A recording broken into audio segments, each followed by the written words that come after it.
Hello.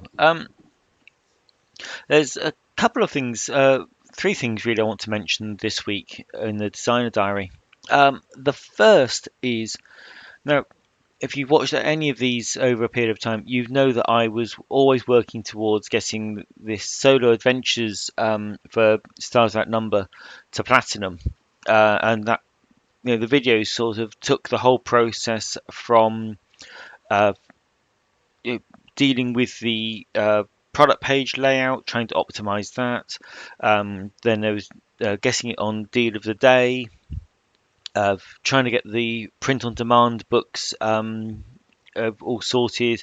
Then, of course, just before the deal of the day came up, we had the transition from saddle stitch to perfect bound, which meant it came off of pods and then had to be relayed out and set up again. So after all that, this week it finally hit platinum. About 5 months ahead of when, if I hadn't done anything, where its sales would have predicted it ending up. So it felt like it took much longer than I'd hoped, but it's finally there. The next book I'm working towards to get to platinum is my OSR solo, but that's not the point. There was, I always wanted this to be the sort of transition from picking this title when it had back 600 sales and getting it over that 1001 breakpoint, and it's happened. So that's great. Uh, now that's all about me. Something useful for you this week. We've been discussing amongst ourselves with some of the publishers that I talk to uh, purchase notes. And there's been something really strange going on with purchase notes. I think it was last week or in the last 2 or 3 weeks, they completely disappeared as an option, especially on the community content program pages. And now we've got an odd mix. Now I'm going to show three different products here. So this product is from the Travelers Aid Society uh, community content program. This was an adventure, and it used to have a purchase note uh, pointing to other Traveller Aid Society books. So it all stayed within the Traveller's Aid Society, but that has been completely stripped out. That's gone now. We've also lost the SKU, the product identity or product code. The only place I've seen the product code still in operation is on the DM's Guild. But this product has completely lost its purchase note. Now the next one, this is from the Grim and Perilous library. It doesn't have the product code or SKU, but it has still got its old purchase note. Now this is one I was using for a while. It's the product is called 666 Tomes.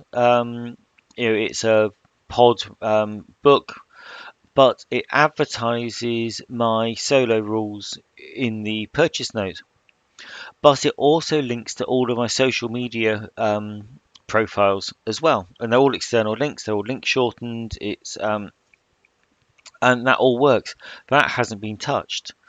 But it used to have a video URL, but that's gone. Now, why that's been stripped out, I don't know. Because now the third one I want to show you, this is also from the Grim and Perilous library. It's again no product code. I think they've just gone now completely. This has got my new. This had the footer note completely stripped away, but I put it back in. I put in my new one back in, so you can see the difference between the old and the new. But this one has the same video. It was the official Grim and Perilous library video that hasn't been stripped out. So why they have decided, when I say they, I mean DriveThru or One Bookshelf, have decided to take it out on some but not on the others. I don't know. But if you are using purchase notes, it's worth checking that you still have them, because I guess a lot of followers on Twitter and Facebook, all of my social accounts have picked up since I've been using these. And this sort of graphical one has performed better than this purely text-based one. And I think it's because when you see that on uh, the actual uh, purchase confirmation page, it just looks very, very attractive, and all this color draws the eye, and they're all well recognized of sort of logos on brands and things. So that's certainly worth checking out. If you're not using purchase notes, use them, and if you are using them, check they're still in place. Now, the other thing that I've mentioned before, but it's quite pertinent today, because I've forgotten what day it is. Is it the 26th? It is 26th. On the 28th to the 31st of May is Dungeon Con, which is sponsored by Wizard of the Coast or DM's Guild and Goodman Games with their DCC Dungeon Crawl Classics, and somebody else. I've forgotten who the other person was.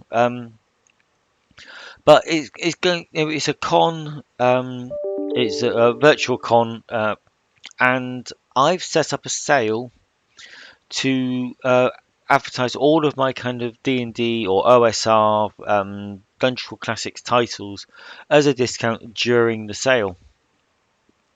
Now, I've talked about putting on big logos several times now, and I found they work brilliantly, and you can use the same logo or the same image on your sale and repeat it on your publisher page, so anyone landing on your publisher page sees that you've got product on sale. I looked at the sales page, and you're seeing it on screen now if you're watching the video,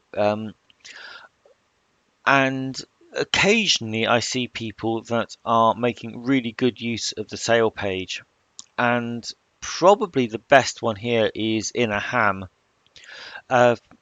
I'm not saying I like it, but they are certainly making good use of the free space they've got available.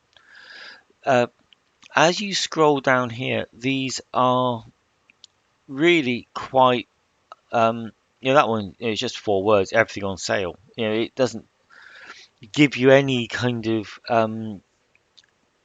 there's no emotional engagement in their message. And going down here, that one, they've made some effort. You got a little bit of text color in there. But as a rule, this one's RADV, RADV. I don't know who they are, but they have done some presentation here, but they don't have a product, a company logo. Most of them have here the higher grounds. If you have a publisher logo, it shows to the side. There's one by Odin's Beers. There's Triple Ace Games. Oh, Wiggy. Oh, cool. Wiggy lives on the same island as I do, which is a strange thing. It's got a very small population. But can you see how, as a rule, very, very little presentation effort is going into these sales?